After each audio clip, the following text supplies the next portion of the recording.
Good afternoon. परी, प्रिया, जैनुल, सभी लोगों को वेरी गुड आफ्टरनून। आज आपकी लास्ट क्लास होगी, ठीक है। उमेश, अंकित, सभी लोगों को गुड आफ्टरनून। आज हम स्टार्ट करेंगे प्रोटोकॉल। आलू कितने डाले? प्रोटोकॉल। प्रोटोकॉल क्या है? प्रोटोकॉल का मतलब है नियमों का समूह। तो बीपी लो हो रहा होगा, कुछ तो हो रहा है शरीर में। अब बताओ क्या हाई हो रहा होगा? है तो कभी होता नहीं है, कभी होता है। तो बताओ क्या करें? नियमों का समूह। अभी लो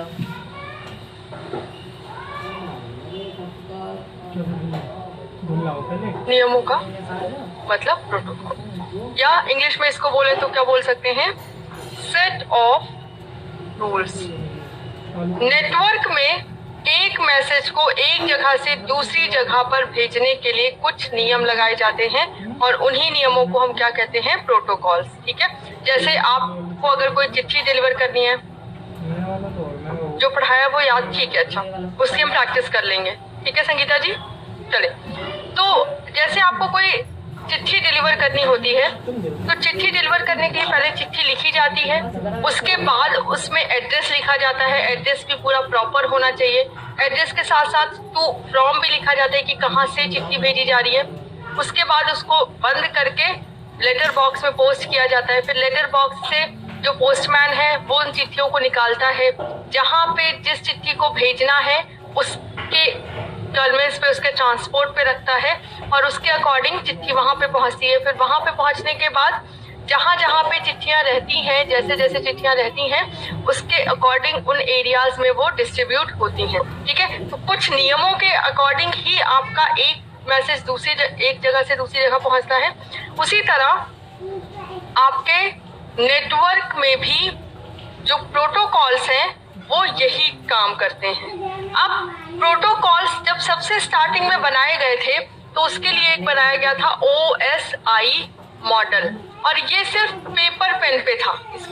इसको हम क्या बोलते हैं? Reference model. OSI मॉडल, इसको हम बोलते हैं रेफरेंस मॉडल।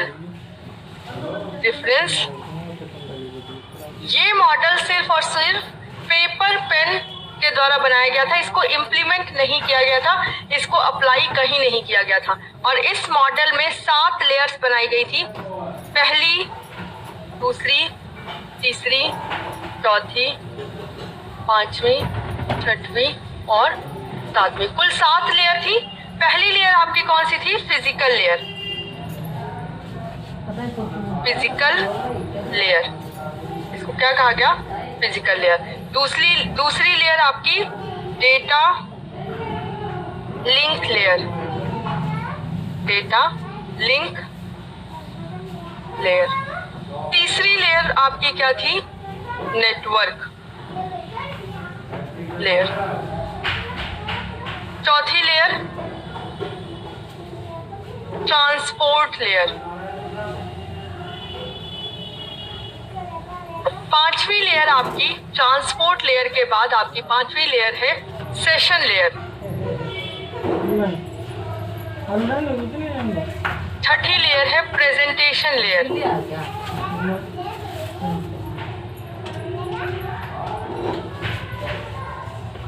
और सातवीं लेयर है एप्लीकेशन लेयर।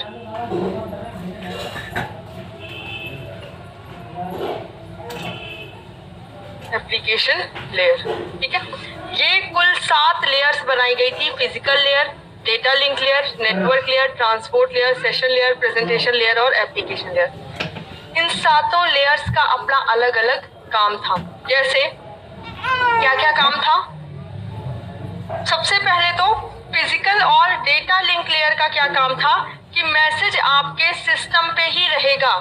मतलब जब चिट्ठी आपके पास है, आपने अभी उसको लिखा है और सेंड करने के लिए आप अभी जा रहे हैं, अभी आपने सेंड नहीं किया है, तो क्या क्या चेक करेंगे कि आपने चिट्ठी में जो कंटेंट है वो पूरा लिख दिया है अच्छे से, कोई अटैचमेंट करना है वो सब कर दिया है। उसके बाद चेक करेंगे कि क्या आपने जिसको भेजना है उसका एड्रेस करेक्ट लिख दिया है, ये काम किसका है? फिजिकल लेयर और डेटा लिंक लेयर का। दूसरा, एड्रेस अगर सही लिख दिया है तो क्या आपने अपना एड्रेस उसमें अटैच किया है? जैसे जिस सिस्टम से मैसेज जाएगा उसका एड्रेस भी तो अटैच किया जाएगा, तो उसका एड्रेस क्या होगा? उसका एड्रेस कहलाता है मैक एड्रेस। MAC address. तो मैक एड्रेस आपका किस लेयर पे काम करता है? किस लेयर पे होता है? फिजिकल लेयर पे। मैक एड्रेस को ही, क्योंकि मैक एड्रेस क्या है? हर कंप्यूटर का एक यूनिक आइडेंटिफिकेशन नंबर है जिसको हम बोलते हैं मैक एड्रेस। ठीक है, अब इसी मैक एड्रेस को हम हार्डवेयर एड्रेस भी बोलते हैं, इसी मैक एड्रेस को हम फिजिकल एड्रेस भी बोलते हैं। और इन दोनों लेयर पे आपका क्या काम करता है? हब और स्विच। हब और स्विच भी आपके किस लेयर पे काम करते हैं? फिजिकल और डेटा लिंक लेयर पे। और एक आपका रिपीटर भी आपका इसी लेयर पे काम करता है। यहाँ पे लिख रही हूँ कौन कौन सी डिवाइसेस काम करती हैं? रिपीटर, हब, स्विच, ये तीनों networking device data link layer और फिजिकल लेयर पे काम करती है। इनका क्या काम है? हब और स्विच सिस्टम्स को आपस में कनेक्ट करने का काम करते हैं, ये मैंने आपको बताया हुआ है। हब के पास माइंड नहीं होता, वो मैसेज को ब्रॉडकास्ट करता है। अगर एक सिस्टम को दूसरे सिस्टम के पास मैसेज भेजना है तो वो क्या करेगा? हब क्या करेगा? सबको भेज देगा। अब जिस सिस्टम का मैसेज होगा वो रख लेगा। स्विच के पास हर सिस्टम का मैक एड्रेस होता है, तो स्विच जिसके पास भी मैसेज भेजना है बस उसी को वो मैसेज ट्रांसफर करेगा। ठीक है, और ये दोनों आपके इस लेयर पे काम करते हैं। इस लेयर पे काम करने का मतलब है कि अभी ये दोनों आपका मैसेज आपके सिस्टम पे ही आप बस चेक कर रहे हैं कि आपका जो मैसेज है वो प्रॉपर टाइप हो गया है, उसमें फ्रॉम सही से लिखा हुआ है, टू सही से लिखा हुआ है और सारी चीजें आपकी ठीक है। तो मान लीजिए एक ईमेल भेजना है, तो एक ईमेल लिखा आपने, उसमें आपने चेक किया कि जिसके द्वारा जिस ईमेल के थ्रू भेजा जा रहा है उसका ईमेल एड्रेस सही होना चाहिए और जिसको भेजा जा रहा है उसका भी ईमेल एड्रेस सही होना चाहिए और जिस सिस्टम से वो कनेक्टेड है वो भी सही होना चाहिए। राइट, तो ये काम किसका है? फिजिकल और डेटा लिंक लेयर का। अरे भैया पता ही ना बोल रही हो इसके तो। मोड का कोई पता नहीं। बस आज के बाद आपकी क्लास खत्म है। ठीक है, तो अब ये वाली तो प्रॉब्लम ही नहीं रह जाएगी। चले, नेक्स्ट आपका आता है नेटवर्क लेयर। अब जो है डेटा आपका नेटवर्क में चला गया, मतलब आपने लेटर लिखा, सब कुछ सही किया और उसके बाद आपने उसको पोस्ट ऑफिस में पोस्ट कर दिया। जैसे ही पोस्ट ऑफिस में पोस्ट करेंगे मतलब वो कहाँ चला गया? नेटवर्क लेयर पे। अब नेटवर्क लेयर पे क्या काम करता है आपका? IP address. नेटवर्क लेयर पे आपके काम करते हैं आईपी एड्रेस। ठीक है, और नेटवर्क लेयर पे ही आपके दो प्रोटोकॉल और काम करते हैं, ICMP और IGMP। नेटवर्क लेयर पे ही आपका काम करता है ICMP और एक प्रोटोकॉल है IGMP। Internet control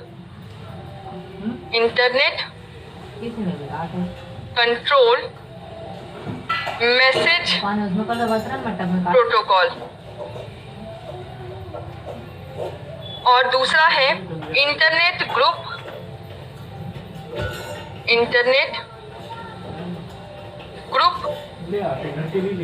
management protocol.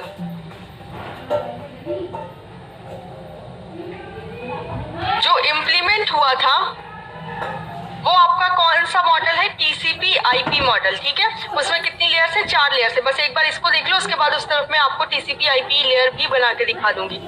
ICMP और IGMP ये दोनों भी आपके कहाँ काम करते हैं? नेटवर्क लेयर पे काम करते हैं। ठीक है, नेटवर्क लेयर पे आपका आईपी एड्रेस काम करता है, ICMP और IGMP काम करते हैं और नेटवर्क लेयर पे ही आपके काम करते हैं ARP। इनकी सिंपल आपसे सिर्फ फुल फॉर्म पूछी जाती है, एड्रेस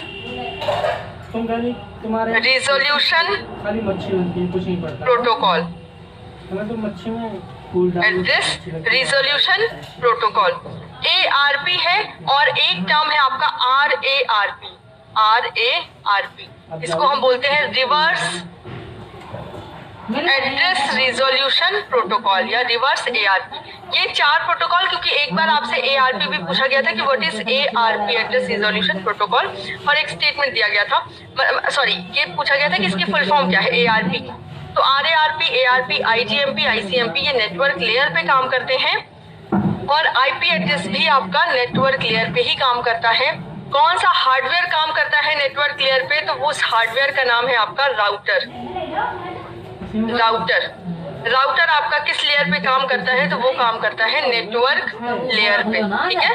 राउटर हार्डवेयर काम कर रहा है, आईपी एड्रेसेस काम कर रहे हैं, और ये 4 प्रोटोकॉल्स आपके कहाँ काम कर रहे हैं, नेटवर्क लेयर पे। अब हम बात करेंगे ट्रांसपोर्ट लेयर की। ट्रांसपोर्ट लेयर का क्या काम है, आपने पोस्ट ऑफिस में आपका जो भी पैकेट है वो चला गया, ठीक है, तो नेटवर्क में आ गया। अब नेटवर्क में आ गया तो पोस्टमैन उसको उठाएगा पैकेट्स को, और उसके बाद उसको जहाँ जहाँ जिस भी, जैसे एक जयपुर का है, एक इधर गुजरात का है, एक आपका असम का है, तो सारे पैकेट्स को सेंड करेगा उसको उनके रूट पर। तो ट्रांसपोर्ट लेयर का यही काम है कि जो भी पैकेट्स जिस भी रूट पे जा रहे हैं उनका टेक केयर करना कि वो कहीं डिसबैलेंस नहीं हो, कहीं खराब ना हो जाए, कहीं टूट ना जाए। मतलब वो सेफ्टी, उनका जो ट्रांसपोर्टेशन का काम है वो सेफ्टी से, मतलब अगर राउटर ने कोई रास्ता बताया है नेटवर्क में कि तुमको इस रास्ते पे जाना है, तो ट्रांसपोर्ट लेयर का काम है कि उस मैसेज के सारे पैकेट्स को सही डायरेक्शन के साथ साथ सही तरीके से भी मैनेज करना। तो ट्रांसपोर्ट लेयर पूरा मैनेजमेंट संभालता है कि किस तरह से पैकेट्स को ट्रांसफर करना है आगे। और यहाँ पे आपके काम करते हैं टीसीपी, ट्रांसमिशन कंट्रोल प्रोटोकॉल। यहाँ पे मैं लिख दे रही हूँ कि ट्रांसपोर्ट लेयर की अगर हम बात करें तो कौन कौन से प्रोटोकॉल काम करते हैं, तो पहला आपका करता है टीसीपी, ट्रांसमिशन कंट्रोल प्रोटोकॉल, ठीक है। और दूसरा करता है UDP, user datagram protocol, user datagram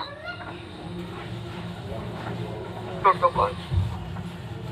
दोनों टीसीपी और यूडीपी आपके काम करते हैं ट्रांसपोर्ट लेयर पे, राइट। नाउ यहाँ पे ट्रांसपोर्ट लेयर की बात हो गई, टीसीपी और यूडीपी ये काम करते हैं, इनकी फुल फॉर्म मैंने यहाँ पे लिख दी है, यहाँ से आप लिख सकते हैं। Now next session layer. Session layer का क्या काम है, सेशन लेयर मेंटेन करता है कि डेटा पैकेट सही समय पर पहुंचे। जैसे आप लोगों ने देखा होगा कि गवर्नमेंट की वेबसाइट अगर आप 20 मिनट तक आइडल छोड़ दें, ठीक है, जैसे कोई फॉर्म भरना है और अगर 20 मिनट में या 10 मिनट में आपका फॉर्म नहीं भरा गया तो फिर से रीडायरेक्ट होता है और पूरा का पूरा फॉर्म आपको फिर से भरना पड़ता है। तो ये क्या है, ये एक सेशन है कि इस सेशन के अंदर आपने अगर अपना काम कंप्लीट कर लिया तब तो ठीक है, अदरवाइज आपका सेशन क्या होता है, खत्म हो जाता है। उसी तरह से जब डेटा पैकेट्स, अब क्या है, वेबसाइट हमने टाइम लगा दिया कि 20 मिनट में अगर इस वेबसाइट में कुछ एक्टिविटी नहीं हुई, रिफ्रेशमेंट नहीं हुआ इस वेबसाइट में, तो क्या हो जाएगा, ये तुरंत रीडायरेक्ट हो जाएगी। तो जब 20 मिनट तक उस वेबसाइट ने वेट किया, अगर 20 मिनट तक आप फॉर्म भरते रहे, कोई रिफ्रेशमेंट नहीं हुआ, आपने उस फॉर्म को सबमिट नहीं किया, तो इसका मतलब है कि वो सेशन आपका आउट हो गया। यहाँ पे ये है कि मान लीजिए ट्रांसपोर्ट लेयर से पैकेट्स का वेट कर रहे हैं कि अब आएंगे, लेकिन एक टाइम पीरियड के बाद अगर वो पैकेट्स नहीं पहुंचे तो उस कनेक्शन को अबॉर्ट कर दिया जाएगा और ये होगा कि अब ये कनेक्शन फेल हो गया। तो सेशन को मेंटेन करने का काम कौन करता है, आपका सेशन लेयर। नेक्स्ट है आपका प्रेजेंटेशन लेयर। प्रेजेंटेशन लेयर क्या काम करता है कि डेटा पैकेट्स जब नेटवर्क से आते हैं तो कोई जरूरी नहीं कि सारे डेटा पैकेट्स एक ही रास्ते से आ रहे हैं, सब अलग अलग से आ रहे हैं। तो मान लो कोई पहले पहुंच गया, कोई बाद में पहुंच गया, तो उन सबको मान लीजिए सबकी डेस्टिनेशन एक है और ये पहले पहुंचा, फिर ये पहुंचा, फिर ये पहुंचा, फिर ये, तो सबका वेट करेंगे और फिर सबको सीक्वेंस से लगाएंगे, ठीक है। और लास्ट में आपका प्रेजेंट करने के बाद आपका है एप्लीकेशन लेयर। एप्लीकेशन लेयर में डेटा को दर्शाया जाता है, डेटा को एज इट इज दिखाया जाता है, ठीक है। तो सारे डेटा पैकेट्स जब यहाँ पर आ गए तो अब इनको, इस पेज को या फिर इन पैकेट्स को एक जगह पे असेंबल किया जाता है और आपके सामने जो भी आपने डेटा रिक्वेस्ट किया है वो खुल के आ जाता है। चाहे वो कोई वेबसाइट हो, चाहे आपने एक जगह से दूसरी जगह कोई ईमेल भेजी हो, किसी भी प्रकार का डेटा हो, नेटवर्क से ट्रेवल करते इन्हीं सारे नियमों का पालन करता है और आपके पास पहुंचता है। कई बार ऐसा होता है कि आपकी वेबसाइट लोड नहीं हो रही है और उसके बाद वो खत्म, ठीक है, नो कनेक्शन बता देता है। क्यों? क्योंकि सेशन उसका एक्सपायर हो गया, ठीक है। कई बार होता है कि वेबसाइट आधी लोड हुई और ऊपर नीचे लोड हुई, कि जो कंटेंट पहले आना चाहिए था वो बाद में आ रहा है, जो बाद में आना चाहिए था वो पहले आ रहा है। तो प्रेजेंटेशन में थोड़ी सी प्रॉब्लम हो गई क्योंकि नेटवर्क की प्रॉब्लम है। तो HTTP मतलब एप्लीकेशन लेयर आपका क्या मेंटेन करता है? एप्लीकेशन लेयर आपका प्रेजेंटेशन सेशन सब कुछ मेंटेन करता है, राइट। अब हम बात करेंगे, ये मैं थोड़ा मिटाऊंगी यहाँ से। अब हम बात करेंगे एप्लीकेशन लेयर की, और एप्लीकेशन लेयर के साथ साथ हम बात करेंगे कि जो मॉडल इम्प्लीमेंट हुआ है, यहाँ पे तो 7 लेयर्स मैंने आपको बता दी, लेकिन जो मॉडल इम्प्लीमेंट हुआ है उस मॉडल का नाम है TCP/IP मॉडल। क्या नाम है? TCP/IP model. इस TCP/IP मॉडल में क्या है? Transmission control protocol / internet protocol model. इसमें टोटल आपकी कितनी लेयर्स हैं? सिर्फ और सिर्फ 4 लेयर्स हैं, ठीक है। पहली है फिजिकल लेयर, कुत्ते खाने की मशीन आती है, physical layer. Second one is physical layer and, sorry इसको पूरा लिखते हैं, physical and data link layer, physical and data link layer. दूसरा है आपका नेटवर्क हाँ लेयर। हाँ तीसरा है ट्रांसपोर्ट ढूंढ रही थी लेयर, रात में ढूंढ रही थी। और चौथी है आपकी एप्लीकेशन लेयर, ठीक है। अब यहाँ पे आप देखो, जिसको इम्प्लीमेंट किया गया है वो कौन सा प्रोटोकॉल है? वो है TCP/IP मॉडल या TCP/IP प्रोटोकॉल, ठीक है। तो इस प्रोटोकॉल में आपके पास टोटल कितनी लेयर है? सिर्फ 4। यहाँ पे पहली और दूसरी को मर्ज करके physical and data link layer कर दिया गया, क्योंकि दोनों का ही सेम काम था। ऐसा नहीं है दोनों अलग अलग काम कर रही हैं, दोनों का ही काम क्या है? सेम है। नेटवर्क लेयर, ट्रांसपोर्ट लेयर, और उसके बाद सेशन, प्रेजेंटेशन और एप्लीकेशन, इन तीनों को मर्ज करके सिर्फ और सिर्फ क्या बोला गया? Application layer. User datagram protocol, मैंने आई गेस लिखा हुआ है, यूजर डेटाग्राम प्रोटोकॉल UDP का फुल फॉर्म है, ठीक है। तो एप्लीकेशन लेयर में ही आपका सेशन और प्रेजेंटेशन की मिक्स है। तो अब कौन कौन से प्रोटोकॉल आपके एप्लीकेशन, सेशन और प्रेजेंटेशन पे काम करते हैं वो देखो। बात करेंगे एप्लीकेशन लेयर की, एप्लीकेशन लेयर। अच्छा एक चीज और, अब आपके दिमाग में आ रहा होगा कि ये प्रोटोकॉल क्या है, मतलब इस लेयर पे इतने सारे प्रोटोकॉल क्यों लगाए जा रहे हैं? हर लेयर पे एक ही प्रोटोकॉल लगाया जाए, अलग अलग क्यों? तो ऐसे समझो कि जैसे आपको अगर एक चिट्ठी भेजनी है, उसको भेजने का प्रोसेस अलग होगा। आपको कोई कांच का सामान भेजना है, उसको प्रोसेस करने का मतलब उसको ट्रांसपोर्ट करने का तरीका अलग होगा। आपको कोई टेलीग्राम भेजना है, उसको प्रोसेस अलग तरीके से किया जा रहा है। आपको कोई बड़ा सामान भेजना है, उसको अलग तरह से प्रोसेस किया जाता है। तो जितने सामान हैं आपके पास, कुछ सामान ऐसे हैं जो कि बहुत वैल्यूएबल है। अगर आपको गोल्ड एक जगह से दूसरी जगह पे भेजना है तो उसको अलग तरह से भेजा जाएगा, ठीक है, विद प्रॉपर सिक्योरिटी। तो इसीलिए हर जितने भी सामान आप एक जगह से दूसरी जगह ट्रांसपोर्ट करते हैं या एक जगह से दूसरी जगह भेजते हैं, उनके लिए अलग अलग नियम लगते हैं। इसी वजह से यहाँ पे भी हर सतह पर या हर लेयर पे अलग अलग नियम लगाए गए हैं, ठीक है। जैसे नेटवर्क लेयर में भी आपको 4-5 नियम दिख रहा होगा कि अगर सिर्फ मैसेज भेजना है तो मैसेज कंट्रोल प्रोटोकॉल लग रहा है, ग्रुप में मैसेजेस भेजना है तो ग्रुप मैनेजमेंट प्रोटोकॉल लग रहा है, और नेटवर्क लेयर में ही हम एड्रेस को रिजॉल्व करते हैं कि किस एड्रेस पे भेजना है, तो उसको हम बोलते हैं ARP, address resolution protocol. Transport के लेयर पे ट्रांसमिशन कंट्रोल, और अगर वायरलेस ट्रांसमिशन हो रहा है तो यूजर डेटाग्राम प्रोटोकॉल। ये सब सिर्फ सुन लो, सिर्फ समझने के लिए कि अच्छा इस तरह से चीजें हो रही हैं। बाकी आपसे जो क्वेश्चन पूछा जाएगा वो या तो सिर्फ फुल फॉर्म पूछी जाएगी या ये पूछाएगा कि कौन सा ये प्रोटोकॉल किस लेयर पे काम करता है। इस 2 टाइप के क्वेश्चन यहाँ पर पूछे जाते हैं। ये नहीं समझ में आता, देखो एक चिट्ठी या एक सामान को एक जगह से दूसरी जगह पे भेजना है, ठीक है। एक चीज और, चलो ऐसे समझते हैं कि आपने एक ऑर्डर प्लेस किया, ठीक है। जब आप कोई ऑर्डर प्लेस करते हैं, मान लीजिए 2000 का ऑर्डर है, तो क्या पूरा का पूरा 2000 का ऑर्डर एक बार में आ जाता है? अगर आपने मान लीजिए 4-5 कपड़े ऑर्डर किए हैं तो क्या पूरा ऑर्डर एक बार में आता है? नहीं, आपका ऑर्डर टुकड़ों टुकड़ों में आता है। कभी 1500 का सामान आ रहा है, कभी 200 का आ रहा है, कभी 300 का आ रहा है, कुछ इस तरह करके सामान आता है, राइट। क्यों ऐसा? क्योंकि एक तो वो अलग अलग स्थान से आ रहा है, या फिर अगर एक साथ भी भेजा गया है तो अलग अलग रूट से आ रहा है, राइट। और इस वजह से आपके पास देर में पहुंचता है, कोई पहले पहुंचता है। सेम नेटवर्क में भी होता है, और उनके लिए कुछ नियम लगाए गए हैं, कुछ प्रोटोकॉल्स लगाए गए हैं, और उन्हीं को फॉलो करके वो आगे आते हैं, ठीक है। एकदम सिंपल शब्दों में समझो, जैसे हम नॉर्मल लाइफ में एक सामान को दूसरे जगह पर भेजने के लिए जो भी नियम अप्लाई करते हैं, कांच का सामान है तो क्या ऐसे ही भेजोगे जैसे चिट्ठी भेजते हैं? ऐसा तो है नहीं कि पोस्ट ऑफिस में गए उस बॉक्स में डाल के चले आए। उसके लिए अलग से प्रॉपर वो जो बबल्स वाले पॉलीथीन आती है उसको लेंगे, न्यूज़पेपर लेंगे, उसके लिए कर्टन्स लेंगे, कार्टून्स लेंगे, बहुत सारी चीजें लगेंगी, राइट। उनको प्रॉपर पैक करेंगे, तो उसकी जो हैंडलिंग है वो अलग तरह से हो रही है। अगर कोई चिट्ठी है उसकी हैंडलिंग अलग तरह से हो रही है, कोई ग्लास, कोई ऐसी स्टील का सामान है उसकी हैंडलिंग अलग तरह से हो रही है, कोई प्लास्टिक है उसकी हैंडलिंग अलग तरह से हो रही है। उसी तरह से आपके, और हर लेयर पे, ऐसा नहीं कि सिर्फ एक सतह पे, अब आप अपने एंड से भी करोगे, जो लेके जा रहा है वो भी अपने एंड से करेगा, जिसने वहां पे पहुंचा दिया है अब वहां से जो लेके जाएगा वो भी अपने एंड से उसी नियम के तहत लेके जाएगा, राइट। उसी तरह यहाँ पे भी है, हर सतह पे मतलब फिजिकल और डेटा लिंक लेयर आप हो, मतलब सिस्टम है, सिस्टम अपने हिसाब से सारे प्रोटोकॉल फॉलो करेगा। फिर नेटवर्क लेयर पे पहुंचा तो राउटर उसको देखेगा कि कौन सा रास्ता देना है, किस रास्ते से उसको जाना चाहिए। फिर ट्रांसपोर्ट लेयर पे पहुंचेगा तो ट्रांसपोर्ट लेयर पे ये देखा जाएगा कि उसका ट्रांसपोर्टेशन सही से हो, ऐसा नहीं कि कोई भी पैकेट कहीं भी चला जाए और फिर गायब हो जाए। सेशन लेयर पे ये देखा जाएगा कि सारे पैकेट्स टाइम से पहुंच रहे हैं कि नहीं।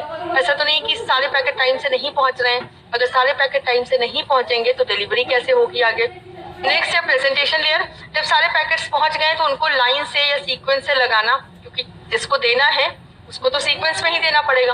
Next application layer, application layer अब जिसको डिलीवर करना है, या फिर जैसे एक वेबसाइट है आपके सिस्टम में आ गई है, एक ईमेल आपको भेजनी है, तो ऐसा तो है नहीं कि आपने भेज दी, वो टुकड़ों में आई है तो टुकड़ों में आपके पास आ रही है, आप टुकड़ों में पढ़ रहे हो, आएगी तो पूरी एक साथ ही ना। तो एप्लीकेशन लेयर उस पूरी ईमेल को मर्ज करके आपके सामने दिखाता है, या जो भी वेबसाइट है उसको आपके सामने लगाया जाता है। प्रोटोकॉल से स्पीड पे, हाँ स्पीड पे फर्क पड़ता है, काहे नहीं पड़ता है।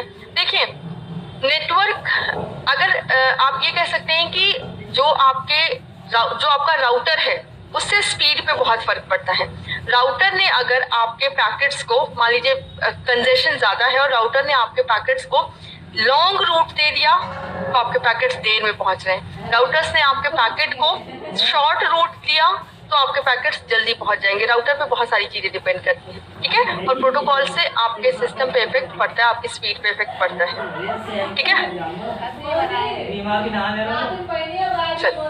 नेक्स्ट, हाँ हम बात कर रहे थे एप्लीकेशन लेयर की। तो एप्लीकेशन लेयर में कौन कौन से प्रोटोकॉल हैं? जैसे पहला प्रोटोकॉल है आपका HTTP, hyper text transfer protocol.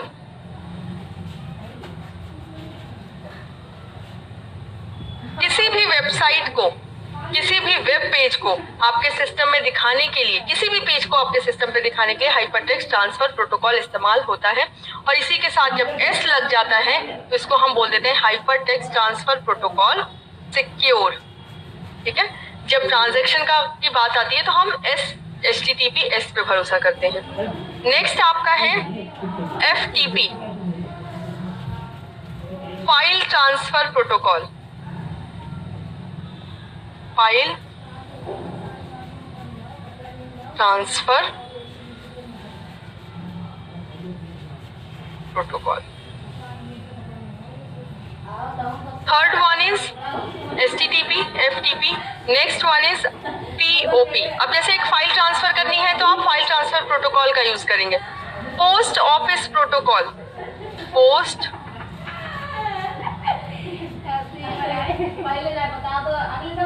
ये आपके मेल में इस्तेमाल होता है, IMAP।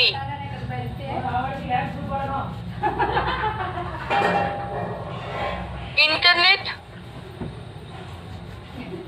Message access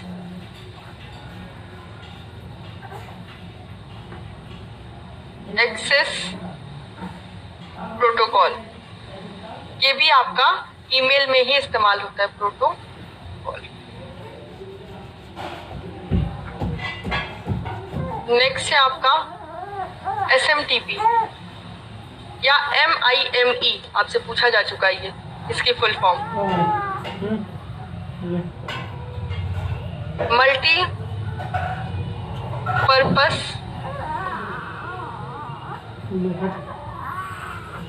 internet mail extension. Multipurpose internet mail extension. अच्छा जस्ट अ सेकेंड, ये 4, 5 एंड 6। नेक्स्ट है आपका SMTP, simple mail transfer protocol. Simple mail transfer protocol.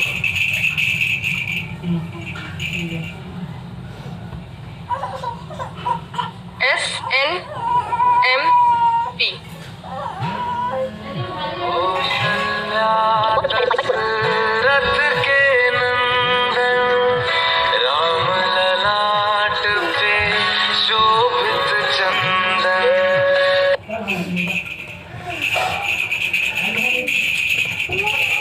Hello. हाँ हाँ हाँ, बाजार से लगे। कहाँ पे हो? अरे कंपनी में ही है मैं तो। अच्छा, थोड़ा काम ही रहो यार, वीडियो बन रही है मोबाइल से। ठीक है। हाँ protocol, simple network management protocol. Next आपका है FTP हो गया, DNS domain name system.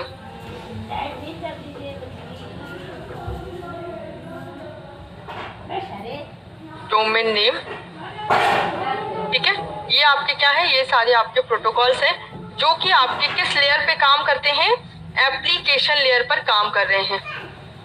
HTTP most important जी, क्योंकि HTTP ही आपकी एप्लीकेशन लेयर पे कोई भी फाइल आ रही है तो सबसे पहले उस फाइल के पेज को लोड करने के लिए HTTP, और फिर फाइल आ रही है तो FTP, मेल आ रहा है तो IMAP, POP।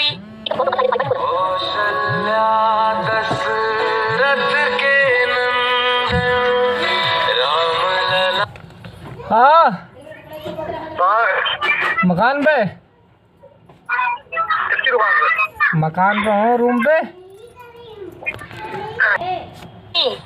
सिंपल एग्जांपल, कोई भी फाइल देखो, नेटवर्क में जो डेटा जो ट्रेवल करता है तो वो राउटर ही तो उसको रास्ता बता रहा है, और क्यों ट्रेवल कर रहा है एक जगह से दूसरी जगह जाने के लिए। तो जब आप किसी, जैसे आपने www.google.com की रिक्वेस्ट डाली तो आपके सिस्टम से जैसे ही वो रिक्वेस्ट गई, कहाँ पे कनेक्ट होगी, सबसे पहले उसके वेब सर्वर पे। देखो कैसे ये काम कर रहा है, ये थोड़ा सा समझो। आपने एक वेबसाइट का URL डाला, YouTube खोलते हैं, राइट, youtube.com, ठीक है। इसी से आपको DNS भी समझ में आएगा, what is domain name system. आपने एक URL डाला जिसका जो है www.youtube.com। अब आपको क्या लगता है, सर्वर में या सिस्टम को या आपके नेटवर्क को पता है YouTube कौन है? नहीं। जैसे आपकी फोन की डायरेक्टरी होती है, या फिर जैसे आप अगर फोन डायल, किसी का नाम डायल करते हैं, राइट, जब आप मोबाइल में कोई नंबर डायल करना होता है तो आप क्या करते हैं, उसका नाम डायल करते हैं। और क्या वो नाम डायल हुआ है? नहीं, उसके पीछे जो नंबर है वो डायल हो रहा है, राइट। तो सिस्टम में, नेटवर्क में भी सेम काम होता है। एक डायरेक्टरी मेंटेन, पहले क्या था, स्टार्टिंग में एक डायरेक्टरी मेंटेन की जाती थी, जितने भी नंबर है, जितने भी कनेक्शन है, उनकी एक पूरी की पूरी मोटी बुक थी, जो कि डायरेक्टरी कहते थे उसको। अब एक जगह नाम होते थे और एक जगह उनके नंबर, राइट। उसी तरह जैसे yahoo.com है तो yahoo.com नेटवर्क कैसे पहचानेगा? yahoo.com नेटवर्क पहचानेगा कि यहाँ youtube.com है तो उसका एक आईपी एड्रेस है 192.64.8.19। मान लो ये एक आईपी एड्रेस है और ये यूट्यूब का आईपी एड्रेस है और यहाँ पे रजिस्टर है youtube.com, फिर facebook.com, जितनी भी .com वाली वेबसाइट्स हैं, google.com, सारी यहाँ पे रजिस्टर है और उनका आईपी एड्रेस यहाँ पे लिखा हुआ है। अब क्या है, जैसे ही हम YouTube टाइप करेंगे youtube.com, तुरंत सबसे पहले क्या हो जाएगा, इसको हम बोलते हैं DNS, domain name system server. इस सर्वर पे जाएगा, चेक करेगा कि कौन सा डोमेन नेम है। अब डोमेन नेम क्या है? डोमेन नेम क्या है? डोमेन नेम, डोमेन नेम ये बताता है कि आपकी वेबसाइट कैसी है। .com है, .edu है, मतलब एजुकेशनल वेबसाइट है,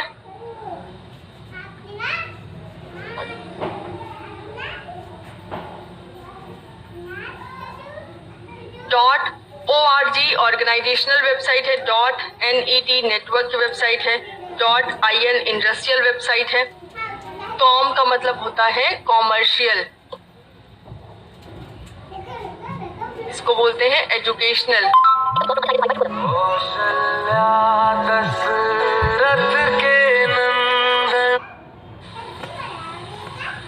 लाइव हो गया। ये है नेटवर्क और ये है आपकी इंडस्ट्रियल। ये है आपके डोमेन, ये आपके डोमेन है। अब youtube.com किस डोमेन में है? .com वाले डोमेन में है। तो .com वाले डोमेन में सर्च किया जाएगा, किसमें? डोमेन नेम सिस्टम में। अब जैसे ही डोमेन नेम सिस्टम में सर्च करेंगे, .com वाले डोमेन में YouTube है, यस है, इसका आईपी एड्रेस ये है, हाँ। अब इस आईपी एड्रेस से YouTube के सर्वर पे कनेक्ट होंगे, क्या? नाम से नहीं, आईपी एड्रेस से कनेक्ट होंगे। अब जैसे ही आपको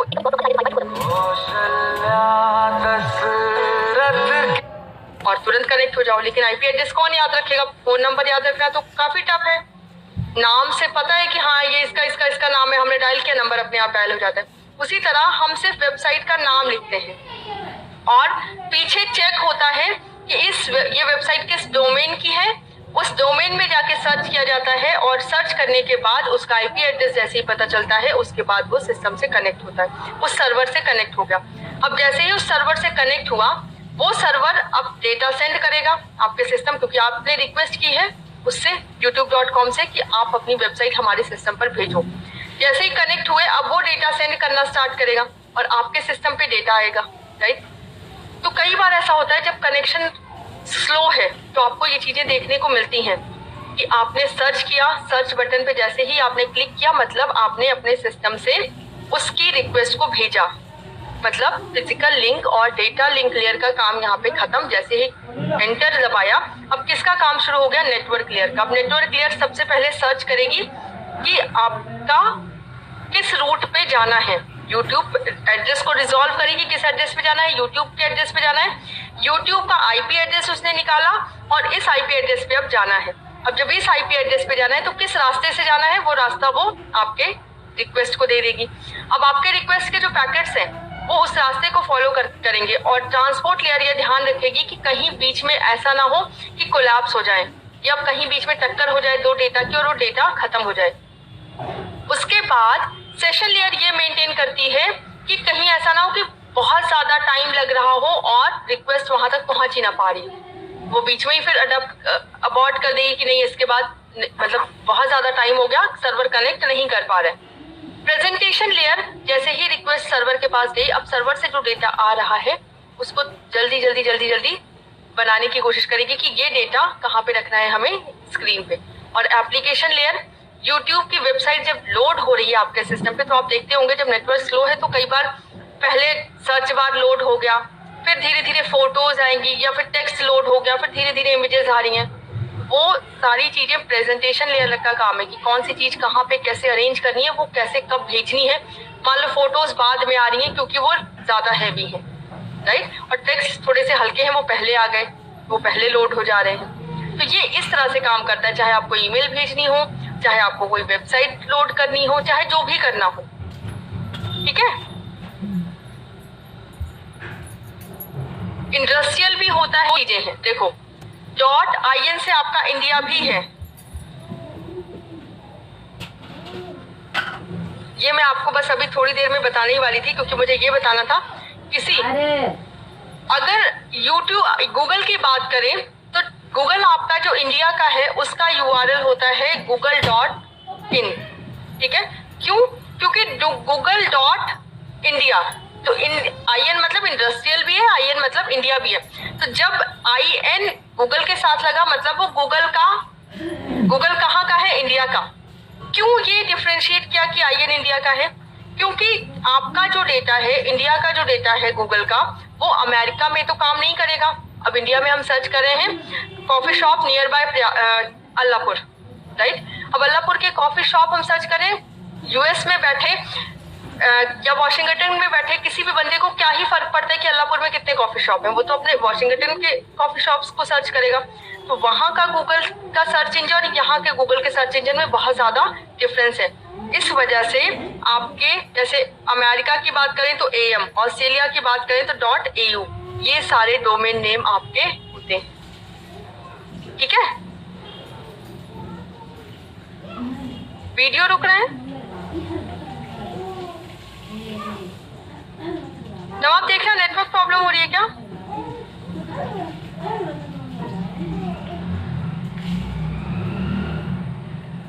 नेटवर्क प्रॉब्लम बोल रहे हैं बच्चे।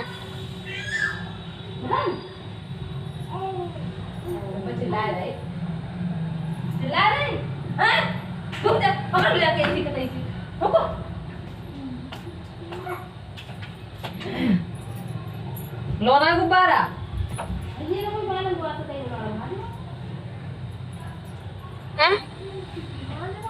ठीक है, चलो।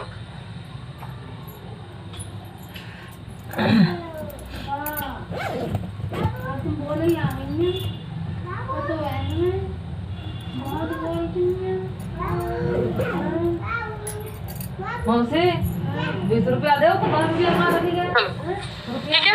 तो अमेरिका की है .am, ऑस्ट्रेलिया की है .au, पाकिस्तान की .pa। इस तरह से हर कंट्री का जो डोमेन है, वेबसाइट का डोमेन है, वो भी अलग अलग हो सकता है, ठीक है। इंडिया, ऑस्ट्रेलिया, अमेरिका, हर, क्योंकि गूगल की अगर हम बात करें तो गूगल को जो गूगल का सर्च इंजन है वो इंडिया के लिए इंडिया का डेटाबेस, अमेरिका के लिए अमेरिका का डेटाबेस और ऑस्ट्रेलिया के लिए ऑस्ट्रेलिया का डेटाबेस कलेक्ट करके रखेगा। ऐसा नहीं कि इंडिया का डेटाबेस सब जगह चला रहा है या अमेरिका का डेटाबेस सब जगह चला रहा है, ठीक है। चले, तो ये हो गया आपका प्रोटोकॉल, ठीक है। और डोमेन नेम सिस्टम भी मैंने यहाँ पे आपको बता दिया, क्लियर है। अब थोड़ी सी कंप्यूटर लैंग्वेज की बात कर लें। ऑस्ट्रेलिया का डोमेन नेम,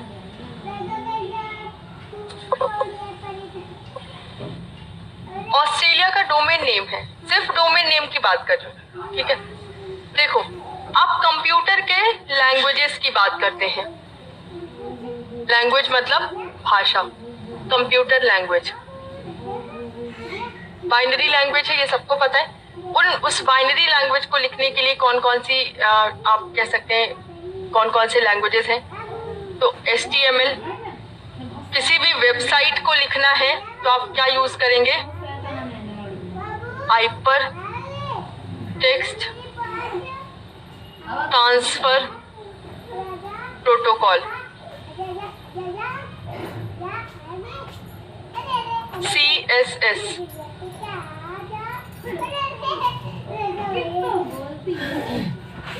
कैस्केडिंग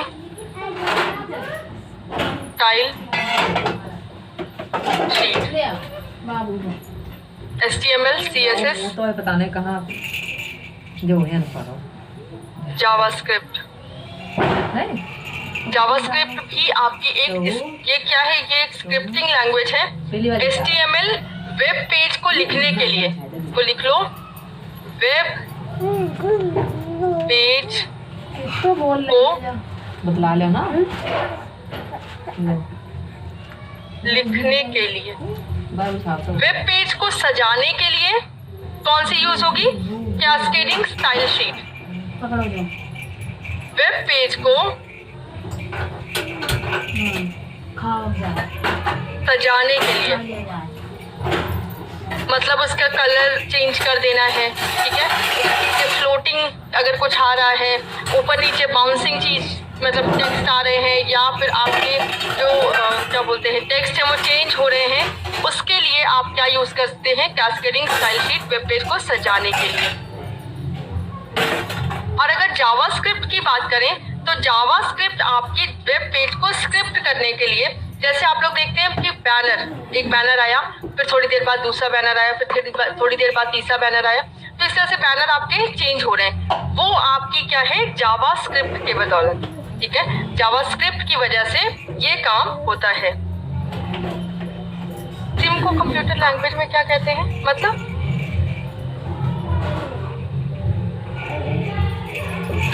सिम को कंप्यूटर लैंग्वेज में क्या बोलेंगे, ये क्वेश्चन ही नहीं समझ में आया मुझे। नेक्स्ट आपकी कौन कौन सी लैंग्वेजेस हैं, एक तो ये तीन लैंग्वेज है, जावास्क्रिप्ट, सीएसएस और एचटीएमएल। बाकी सॉफ्टवेयर डेवलप करने के लिए या वेबसाइट डेवलप करने के लिए आपके सी शार्प, जावास्क्रिप्ट दोनों अलग अलग लैंग्वेज। 3 पार्ट में डिवाइड होगा, 4 पार्ट में डिवाइड होगा, 3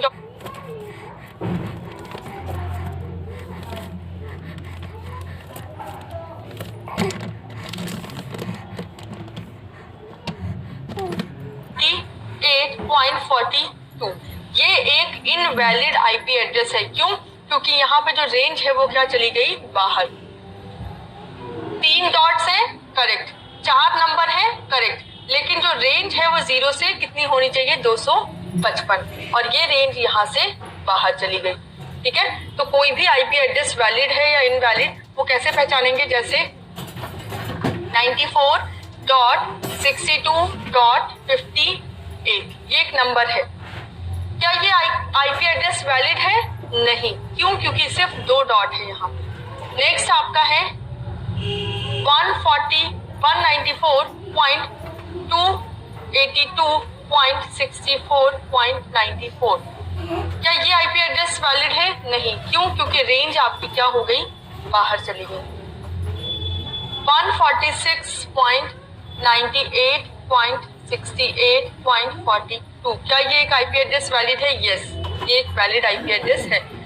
176.0.0.0, क्या एक वैलिड आईपी एड्रेस है, यस, ये एक वैलिड आईपी एड्रेस, ठीक है। लेकिन कोई भी आईपी एड्रेस अगर 0 से स्टार्ट होता है, जैसे 0.92.68.4, तो ये भी आपका इनवैलिड होगा, ये एक्सेप्शन है, ठीक है। सब कुछ सही है, लेकिन कोई भी आईपी एड्रेस 0 से स्टार्ट नहीं हो सकता।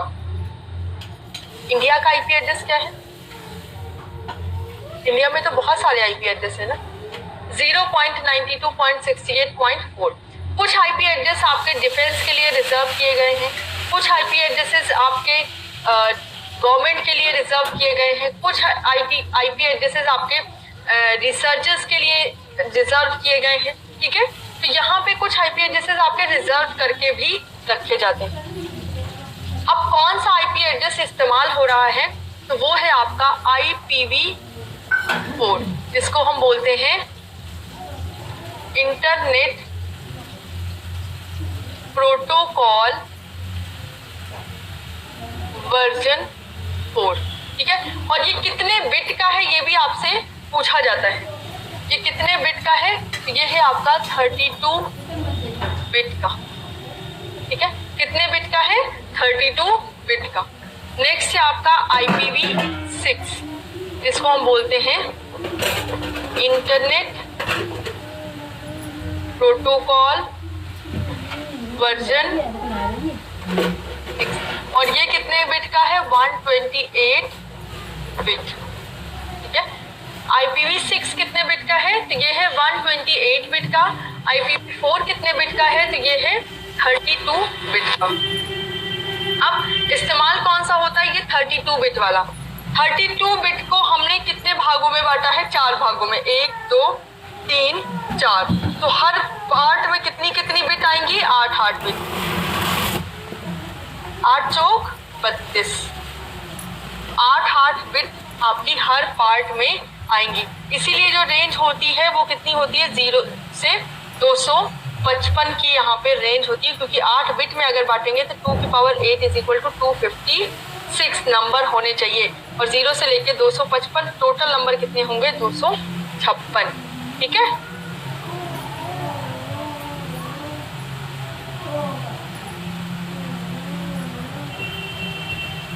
वही तो मैंने आपको बताया कि कैसे पता चलेगा कि वैलिड है नहीं वैलिड है। आईपी एड्रेस हमेशा 3 पार्ट में डिवाइड होगा, 4 पार्ट में डिवाइड होगा, 3 डॉट से डिवाइड होगा। रेंज हमेशा 255 के नीचे ही रहेगी, 0 से 255 के बीच में रहेगी। 255 के ऊपर जैसे ही रेंज जाएगी वो इनवैलिड माना जाएगा। ठीक है, कोई भी आईपी एड्रेस 0 से स्टार्ट नहीं होगा। ये सारे आपके पॉइंट्स हैं जिससे कि आप वैलिड इनवैलिड पहचान सकते हैं।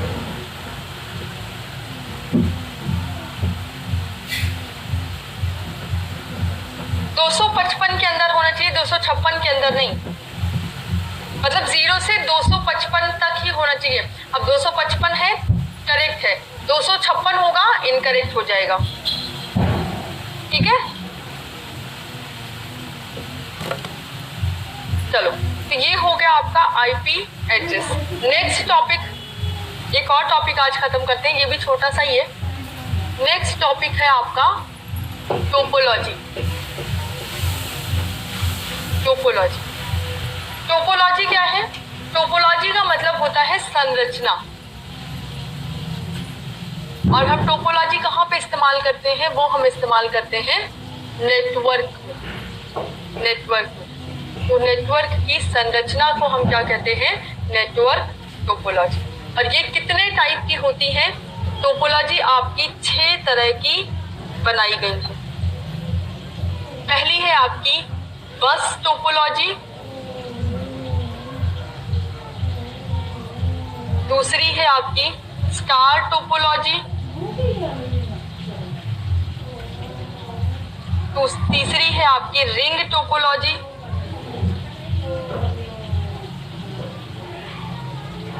चौथी है मैश टोपोलॉजी,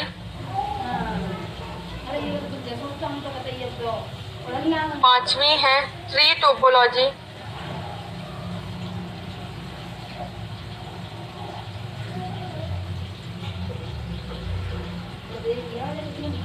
और छठवीं है आपकी हाइब्रिड टोपोलॉजी।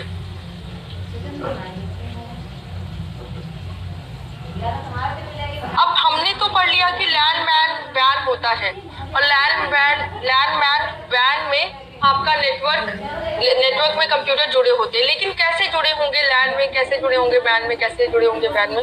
उसके लिए आपकी संरचना होती है, नेटवर्क की संरचना। अगर हम बस टोपोलॉजी की बात करें, क्वेश्चन सिंपल पूछा जाता है कि इनमें से कौन सी टोपोलॉजी नहीं है, बस इसके अलावा और कुछ नहीं पूछा जाता। बट आपको पता होना चाहिए कि अगर संरचना की बात करें तो बस टोपोलॉजी में एक मेन वायर है जिसको हम नोड बोलते हैं, और उससे आपका सारे सिस्टम कनेक्टेड है। कुछ इस तरह से आपके लैन में सिस्टम कनेक्ट होते हैं कि एक मेन वायर है जिसको हम क्या बोलते हैं? नोड, और इस नोड से सारे के सारे सिस्टम आपस में कनेक्टेड है। अब मान लीजिए ये सिस्टम अगर ब्रेक हो गया तो इस पूरे के पूरे जो भी आपका सिस्टम है उसमें कोई भी चेंजेस नहीं आएंगे, कोई भी प्रॉब्लम नहीं होगी। लेकिन अगर ये नोड में कोई प्रॉब्लम आ गई तो पूरा का पूरा सिस्टम आपका क्या हो जाएगा? ठप हो जाएगा। नेक्स्ट है आपका स्टार टोपोलॉजी। स्टार टोपोलॉजी में बीच में आपका क्या होता है? हब या स्विच। ये एक नेटवर्क डिवाइस है, और इस नेटवर्क डिवाइस के चारों ओर आपके क्या होते हैं? सिस्टम लगे होते हैं। मतलब मेन सिस्टम है ये वाला। अब इससे जितने भी आप कंप्यूटर या डिवाइसेस कनेक्ट करना चाहो वो कनेक्ट हो जाएंगी, और ये स्टार के फॉर्म में बन जाएंगी। अब कोई भी किसी भी कंप्यूटर में प्रॉब्लम आएगी तो सिस्टम खराब नहीं होगा, सिर्फ वो कंप्यूटर खराब है। लेकिन अगर मेन हब या स्विच में प्रॉब्लम आ गई तो यहाँ पे सिस्टम का पूरा ठप हो जाता है। ठीक है, 6th आपका है हाइब्रिड टोपोलॉजी। ठीक है, एक एक करके आओ, आपका नीचे वाला आ ही जाएगा अभी। नेक्स्ट है आपका रिंग टोपोलॉजी। रिंग टोपोलॉजी में सिस्टम आपस में रिंग की तरह कनेक्टेड होते हैं, कुछ इस तरह, ये इस तरह से कनेक्टेड है। अब इस सिस्टम को, ये सारे आपस में कनेक्टेड, इस इस सिस्टम को इसके पास मैसेज भेजना है तो ये या तो इस रास्ते से भेजेगा या तो इस रास्ते से भेजेगा। अगर मान लीजिए बीच में कोई भी वायर ब्रेक हो गई तो अब ढूंढना मुश्किल है कि कहाँ से मैसेज अटक रहा है, कौन सी वायर ब्रेक हुई है। तो यहाँ पे अगर एक भी सिस्टम खराब हुआ या एक भी तार खराब हुई, पूरा का पूरा सिस्टम क्या हो जाता है, ठप हो जाता है। बस में ऐसा नहीं है, एक सिस्टम खराब होगा कोई फर्क नहीं पड़ रहा, स्टार में भी ऐसा नहीं है, लेकिन रिंग में आपका है कि अगर एक भी सिस्टम खराब हुआ, एक भी प्रॉब्लम आ गई तो पूरा का पूरा सिस्टम आपका बैठ जाएगा।